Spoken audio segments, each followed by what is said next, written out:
I think most educators feel that technology really has the potential to improve things, including giving access to, for kids to learning resources they did not have access to before, and also to make the learning process more exciting and engaging. Does it also involve understanding how people learn, how people absorb information? Sometimes in a school the teacher repeats something over and over and over again, and some kids it just doesn't stick. So is that something that you can study? Absolutely, and I think a lot of educationalists are very excited about, as learning moves onto into electronic format and on the internet and so on, you leave digital footprints on everything you do. So a lot of data. And in this summit here at SRI, in these 2 days, we're talking a lot about data and how this data can be used and stored in the cloud and analyzed and so on.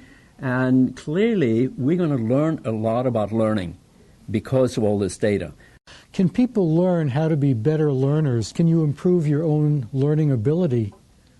Absolutely. I think that is essential. I think we're all natural learners. And the problem certainly with education more than learning is that we've been put into classrooms and it's been formalized and so on.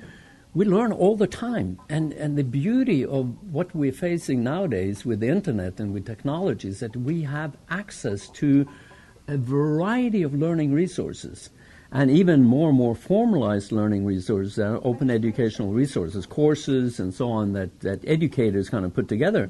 But then you have the simplest tool that most of us use is a Google search engine, right, to find things. So when we are having a conversation here and something comes up and I don't know the answer, I pull up my cell phone and I Google it. And so you're saying we don't need to memorize as many facts as before because it's all available? That's a problem with education that we've had for so long. It's all about memorization and working by yourself and memorizing something. And now it's all about collaboration and so on. And collaboration is what in the past they called that cheating, when you collaborate. But nowadays, that's what you have to learn to do.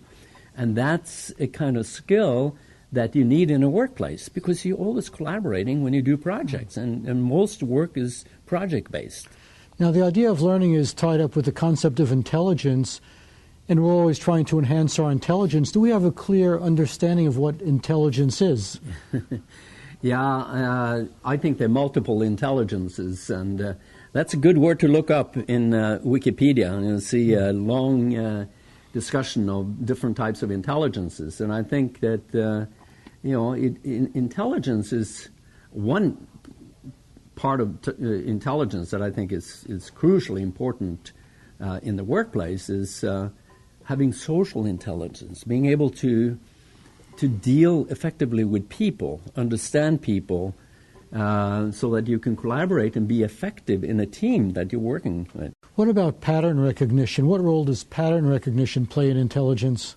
Crucially important. This is becoming more and more important. In fact, that was mentioned in one of the presentations this morning here. As we get more and more data, understanding what is the pattern here, what does the data tell us, and I'm very interested in entrepreneurial activity, and as part of learning, and I think a key requirement for a good entrepreneur is to have good pattern recognition. Do you think all of our problems have a solution in technology? No, I would be a little careful there to say that there's a silver bullet and that technology will solve everything. Technology, in my view, is a tool.